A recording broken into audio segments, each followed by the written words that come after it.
Imagine setting a goal to get to your 90s and going surfing with your great-great-grandchildren. That is the goal that today's guest, Dave Rhoads, has set for himself. Dave is the founder and chairman of a commercial financing company in Huntington Beach, California. He's 50 years old. He's married. He's got 3 teenage children, 2 boys and 1 daughter. And as we recorded this, he's 95 days alcohol-free and says he has never felt better. Cannot wait for you to listen to Dave's inspiring story. Dave actually first found out about me on a Ben Greenfield podcast / article about almost 10 years ago. And it took him that long, almost a full decade, before enrolling in one of my programs that helps high performers to quit drinking. But he did it. Took him 10 years, but he did it, and now he is loving life at 95 days alcohol-free. If you would like me to send you my alcohol freedom formula, which is a free guide, go to alcoholfreelifestyle.com/schedule, or you can click the link in the description. Likewise, if you consider yourself to be a middle-aged high performer, by that I mean you might be like Dave, you might be the founder of a business, you might be a real estate investor, you might be an executive. If you consider yourself a high performer and everything in your life is pretty damn good except for this one thing which you just can't get out of your life, and that being alcohol, then I invite you to consider joining us in the same program that Dave went through, which is called Project 90. And the way to do that is to have an introductory conversation on the phone with Project 90's top coach, Victoria English, who is a wonderful woman in her 50s. She is a mother of 4. She's a cancer survivor. And she has been inspiring all of our amazing Project 90 clients, including who you're about to listen to, Dave Rhoads. If you'd like to have a chat with her, then you can go to alcoholfreelifestyle.com/schedule. There's also a link that you can just click on in the description of this very episode. All right, how is Dave Rhoads going to surf with his great-great-grandkids? Or is it just great-grandkids? I keep fumbling over that one. Let's see how he's going to do it now that alcohol is out of his life. Here he is, Dave Rhoads. Geez, you look pretty good, Dave. I got to say, your skin seems better, or you look more formal. Maybe it's just because you're wearing a collared shirt or something. Maybe, or I don't have a hat on or a beanie or, whatever I've used in the, all the Marco Polos we've done over the last few months. But, it is true that people look better. They get more handsome or they get more attractive looking when they go more than 90 days alcohol free, because the toxins leave your skin and you lose a little bit of weight, and people tend to comment on it. Did you get that type of feedback during this journey?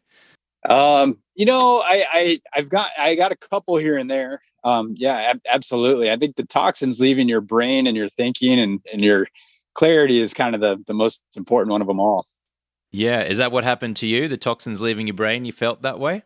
Yeah, for sure. For my specific journey, I was pretty dialed in on my health and my weight, and felt I was solid, except for this kind of big block that I was trying to overcome. But yeah, for sure, the clarity and the focus, it's simply unmatched that I've had, and since I can remember.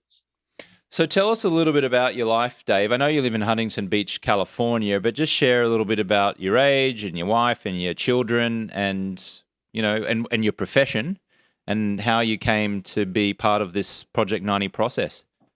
Yeah, you bet. I'm originally from the Northeast. I grew up in a small town in Connecticut. I still keep in touch with my friends there and have very fond memories. And my whole family's on the Northeast. I migrated out to California in probably 93, 94, via Arizona. I went to school at University of Arizona, bear down. My older son's going there now, and he's actually on the golf team there, which we're pretty excited about. So, so I have my wife Lisa. She's born and bred in California, so we have a lot of immediate family here, which I feel very fortunate about and love very much. And then I have three kids, teenagers. One's 19, another 17, both boys, and then my 14-year-old daughter. Amazing. And what's your business? Well, technology financing or commercial financing, we primarily finance technology equipment. We're in the equipment leasing industry, but our specific vertical or niche is in, the technology space, software, anything that has to do with infrastructure in and around a technology environment. So what was going on with your drinking habits in the years, maybe it was months, maybe it was years, decades, possibly leading up to this fundamental shift in lifestyle for you? Yeah. Well, I guess decades more than anything. From fairly early age, if you got a hold of a 6-pack of beer, or half a case, or a case of beer, you're gonna have a fun night. So it had always been kind of a social thing for me from the time I was in high school all the way up through college and much into my years as of late. I think it never became a severe problem for me. What always resonated with me was when you talk about if you're running at a 6.5 or 7, and you want to get to a 9 or 10, that always stuck with me because I'm very happy with my life. I'm blessed with a beautiful wife who's really good to me and amazing kids, and I have an amazing business. So, but I felt like I was just kind of missing something, and I really wanted to step it up. And so that's what resonated the most with me. This program is I'm constantly the best way to relate it is that it's like I was walking around with an anchor in my pocket. And, I always, if you carry a 35, 45 pound kettlebell with you, I felt like that was it. Cause, you'd wake up and you just wouldn't be running at full speed. And I wanted to do that more consistently. That kettlebell analogy that you used, was it that you didn't have the energy to be better in your company, or was it that you weren't as present with your wife and your children? What were some of the consequences of carrying around that kettlebell, of feeling hungover or tired and lethargic from your drinking? Yeah. Well, it kind of there's a number of things that led me to this. But one is I have a very clear goal in my life. I want to be able to surf with not my grandkids but my great grandkids. I'm a big surfer. I spend a lot of time in and around the water. And, my big jumbo goal in life is I want to be able to surf with my great grandkids. And I know, a lot of things, I got to get lucky in many different ways, but that's kind of my guiding star. And if I, back that all the way down to, what do I need to be doing this year? What do I need to be doing this week? What do I need to do today in order to have the best chance of that goal? Was just take alcohol off of the table right now, because it's just in all categories of my life, work, energy, love. It wasn't crippling. It was preventing me from really going at it and being my best. Yeah, I can so relate to that. Back in 2010, just before I gave up alcohol, I wasn't an alcoholic. I wasn't getting arrested and getting DUIs. I was a societally acceptable drinker, but I was drifting. And I wasn't great in my health. I wasn't great in my clarity. I wasn't sleeping well. I kind of looked blah. And then I figured out how to quit and stay quit, and everything just got so much better. And that's stayed consistently better now for 12 years. So I guess you'll get a glimpse of that now. Well, that's on a very long road. I remember reading about that when you did that, and it had to be. I feel like it was in a Ben Greenfield article. ESPN sportscaster quits for 30 days, and here you are 2 years later. And I remember reading it. It had to be 8, 9, 10 years ago, and reading it and going, wow, that's really cool. That sounds cool. How the hell does a guy do that? I didn't see it feasible in my life based on how things were set up, or at least my thinking and my belief systems. And yeah, this was before you even started Project 90 or anything that you did. And fast forward 10 years later, I was listening when Colin Powell passed away. I was such a huge fan of him. I went back and I saw him speak one time, and I went back on my notes when I heard him speak back in 2011. So, 10 years ago, and I came across 2011 goals from 10 years ago. And my main goal in 2011 was, moderate, right? Only drink during the week. Okay. Only drink, Friday, Saturday, but it never worked that way. It was always kind of Thursday and Friday, Saturday, and then Sunday. And then, just so it's been out there for me for a long time, of something that I really wanted to at least try out and, see how I did with it. Why didn't the 10-year ago goal work out for you? I mean, you said that you were trying to only drink Thursday, Friday, and then maybe Sunday, and you're wanting to moderate. Now, in hindsight, why do you think that worked for a little bit, but overall was ineffective?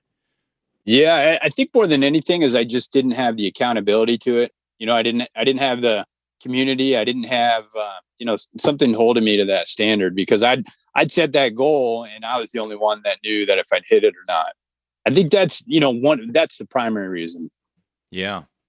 And so, you made this plan more than a decade ago, and what actually happened? You stopped for a little bit, went back to drinking, or we just stayed consistent drinking the whole time? Like, walk us through the decade before. Yeah, I was pretty consistent just because it wasn't crippling. And I functioned really well. I wouldn't say really well, but by, like you said, by all societal norms, even to this day, my wife would say, this isn't creating a problem for you. But the problem for me was that it was getting in the way of a higher standard and a higher performance for me.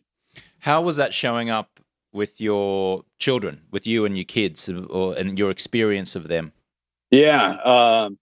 Well, all of them are teenagers, right? And it's the old, they never listen to what you say, but they'll do exactly what you do.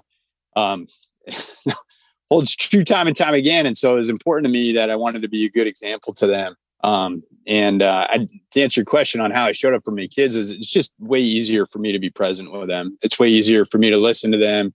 It's way easier for me to be patient with them. It's, how I show up on it on a daily basis is huge, but it's all about compounding interest. And, I might be better with them today, but stretch that out over 30, 40 years. Maybe I'm that guy that gets lucky enough to surf with his great grandkids as a result.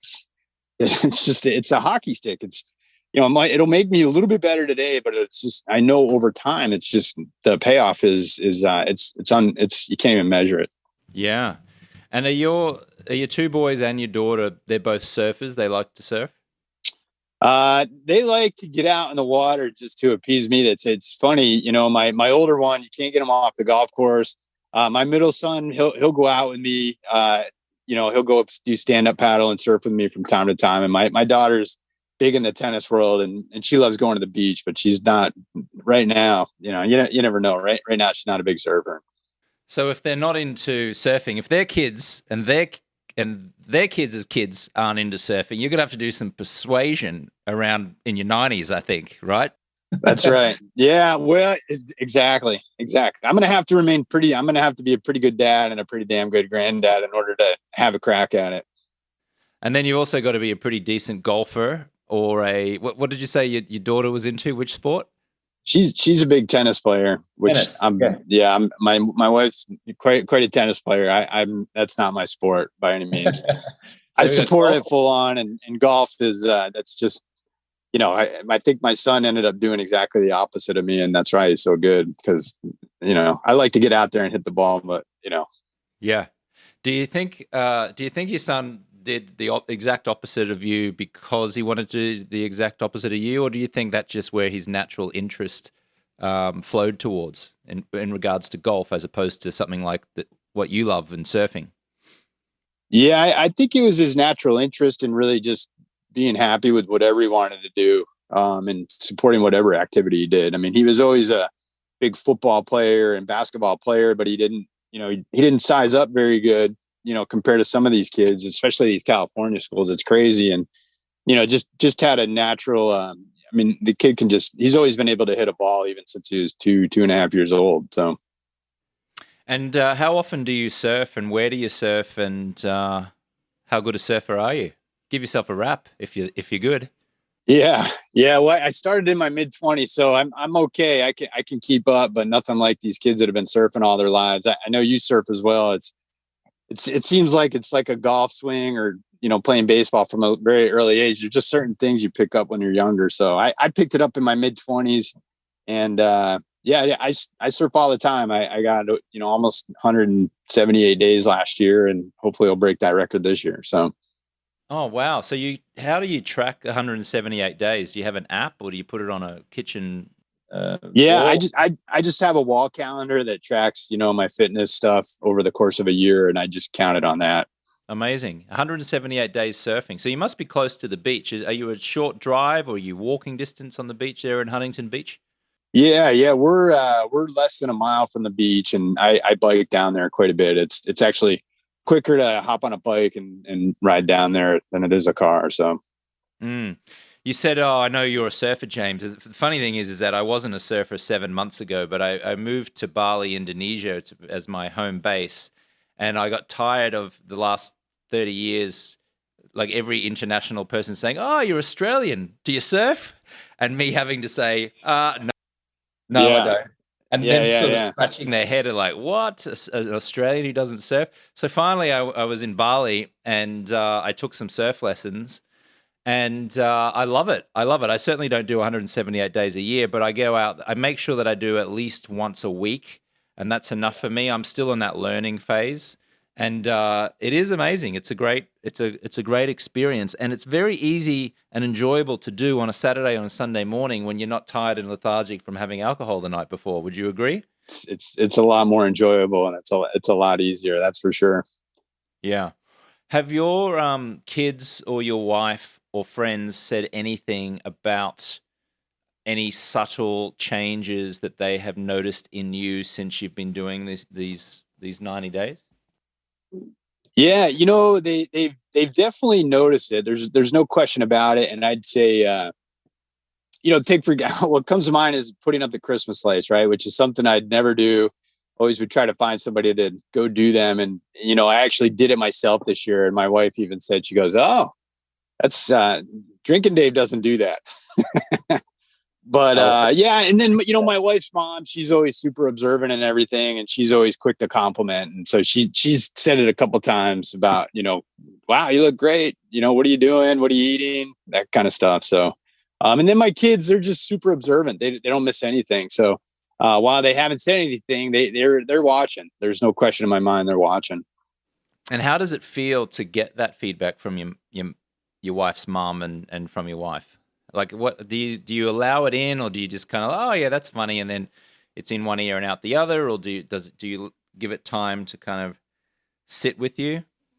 Yeah, I could probably do a lot better job of letting it sit, but yeah, it certainly feels good when they make compliments or when they say something. I mean, my wife has said several times how proud she is, and that's really it's incredibly meaningful. I can't imagine anything she could say that would feel better. Yeah, it's funny because I receive a lot of praise from graduating clients about how transformational the Project 90 process has been for them.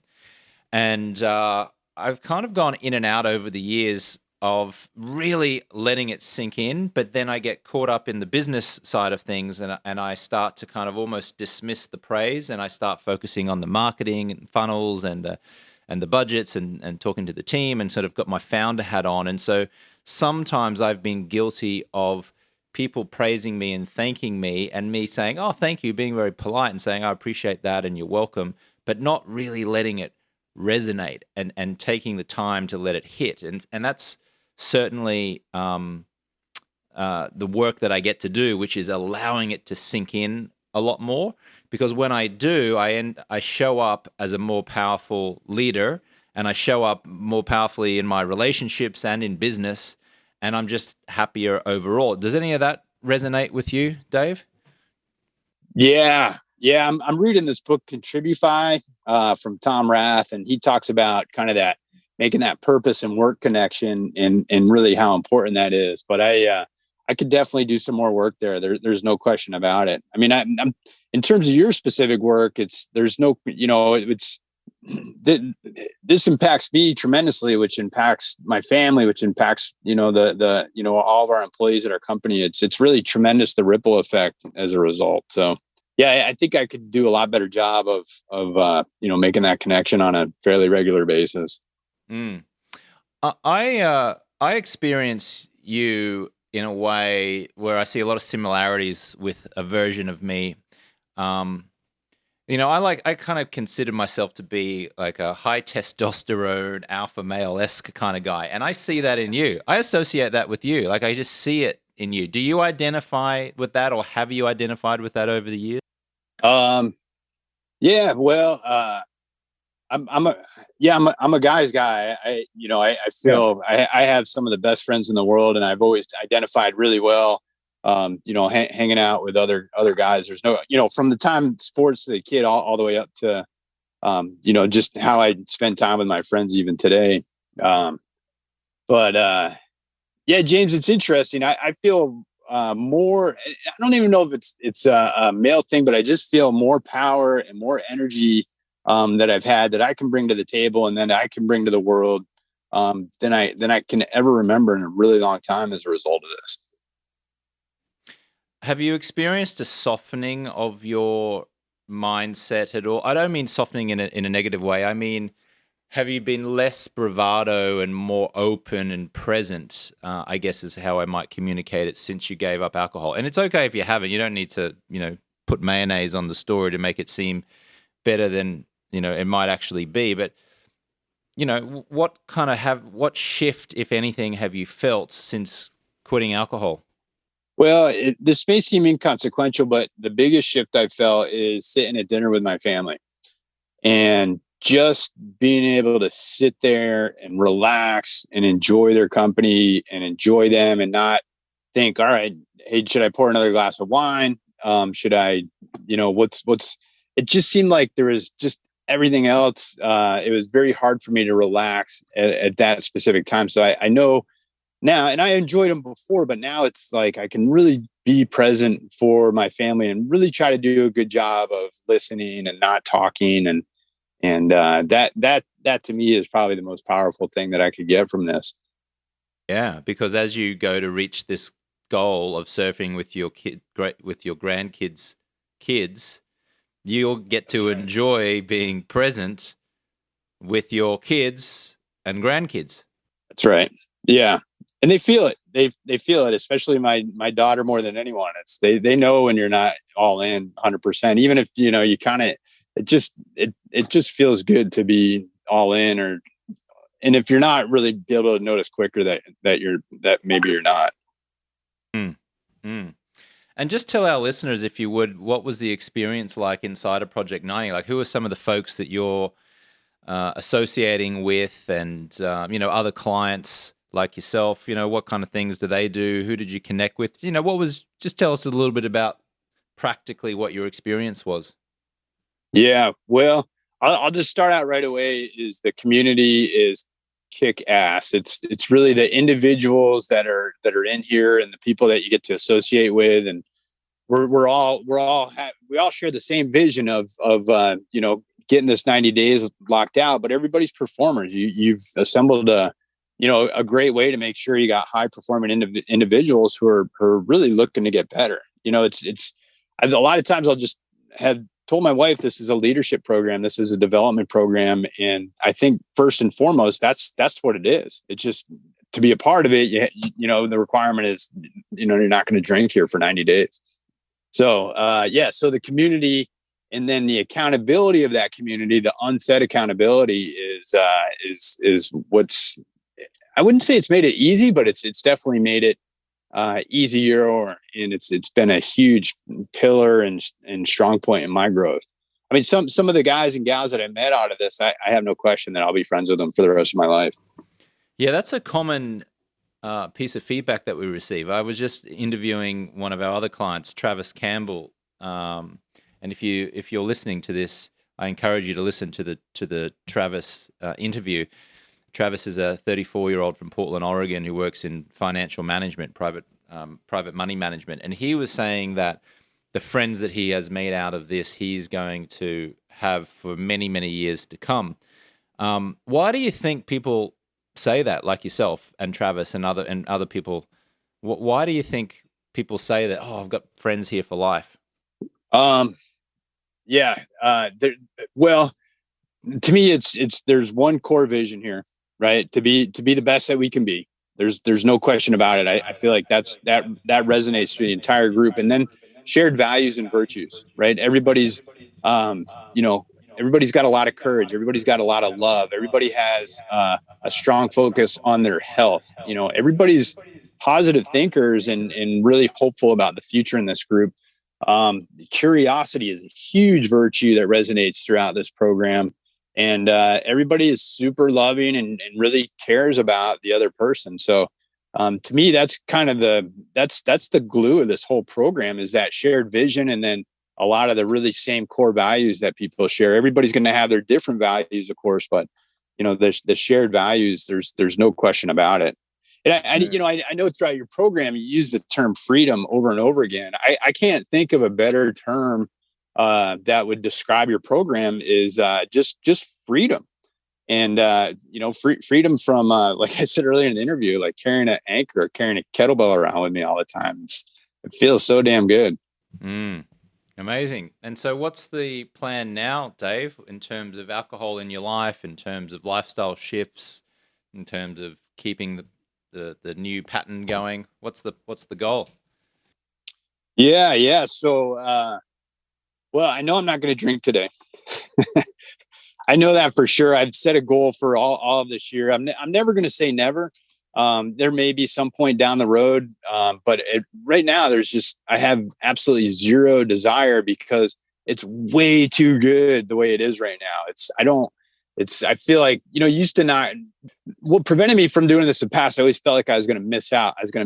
And now that I'm on the other side, it's like, no, I am missing out if I go back to the way I was. There's no question in my mind about it. So, to answer your question, I don't know, but I know today, and for the immediate future, I have absolutely zero desire. So good to hear that. Did you ever think that you might get to a stage where you'd have zero desire in your life for alcohol? No, because it just it didn't even occur to me it was possible.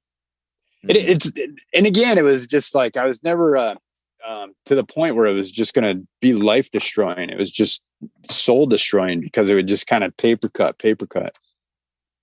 Yeah. Until now. Yep. Now it's just surfing, being present. How old do you reckon you got to be to get to surfing with your great grandkids? That's well, I don't want to hurry up my teenagers by any stretch, but again, there's a lot of things that I got to get pretty damn lucky, but I figured kind of early 90s, mid 90s. And I'm hoping with a little help from science over the next 45 years, maybe I can get lucky. Yeah. Our top coach, Victoria English, her father, Bob, was at our alcohol-free lifestyle annual wellness weekend in Austin, Texas the last few days. And he's 83, almost 84, and he's run 26 marathons and is training for, I think it's 30th or 40th triathlon, something insane. And he looks terrific. I mean, he's almost 84. He looks terrific. He was asking me how long it takes to, what the distance is around Lady Bird Lake in Austin, because he wanted to get up in the morning and run it. I'm like, damn, I was just thinking about walking it. He wanted to run it, and he's 84 almost. And he's doing millions of dollars in real estate deals still, right? I mean, the guy's got it. I love looking at guys like, Gary Player, yes, South African. I think he's 86, and that guy, not only does he look like maybe early 70s, but he's still, beating people half his age. The guy's got more zest and more power than anybody, and he doesn't know. And he doesn't drink, right? And that's kind of ultimately what led me here is some of my heroes in my life, like Laird Hamilton, for example. Guy doesn't drink, right? And he's still surfing, 60-foot plus waves and charging it and not slowing down. And I think that has a lot to do with it. Yeah. Another one of my compatriots, Greg Norman, great golfer. He does drink. He drinks on occasion because he's got his Greg Norman wine collection. But that's a man who takes his physical health very seriously. I mean, he works out in the gym. He plays. He's a very successful businessman. I'd love to sit down with him for 10 minutes and convince him to put the wine away. But he is, he's a great role model in many other areas of his life, because he is fit and he's strong, and he posts videos on his Instagram now of him lifting weights. To answer your question before about Gary Player, he's 86 years old. That's right. Yeah. And he's really, I wish I would have found him a little bit earlier, but I think, as I shoot for this big goal, I constantly are looking at other people who are doing it already, or who are there, in my view, and what are they doing? What can I learn from them? And Gary was definitely one of them. Greg Norman, by the way, he's 66. He's from my home state, Queensland in Australia. He's 66. He looks terrific. And I'm with you. He's a phenomenal physical specimen, and he's a badass businessman. And it's just his story is flat out amazing about how he reached business success and clearly on the golf course. So yeah, he's something else. Success leaves clues, David. That's right. Was it Laird Hamilton you were referencing before, the surfer? Yeah. Mm-hmm. Okay, so he's a non-drinker, and Laird is doing it well. He's 57, and he doesn't look 57. He looks like he could be in his 40s, right? Yeah, and he speaks openly about it all the time. I think his wife Gabby Reese has a podcast, and he was recently on that talking about it. And he said, yeah, I drank a lot of wine. I just liked it too much, so I just stopped. And he kind of saw it as, hey, if I could carry the discipline to do this, I know. And we always say that in the program, this alcohol free is our big domino. And once we knock that over, a chain of events will happen. But for Laird, he talks about that being his ultimate discipline. If I could, do that, then I can do anything. And, I think it was well over, a dozen years ago. Mm. So the domino of alcohol has been tipped over. Is that how you feel, Dave? There's no question about it. Yeah. It's been knocked out of the way, and let's go with the rest of the stuff. Yeah, well, I can't wait to see where it goes. I can't wait to see where the domino hits next and what results from that. Congratulations. Thank you so much for participating. It was a decade in the making, you and I working together, wasn't it? Yeah. I've been following you. I've been following you a long time, brother, and I really appreciate everything. It certainly wouldn't have gotten to this point without you. So thank you very much.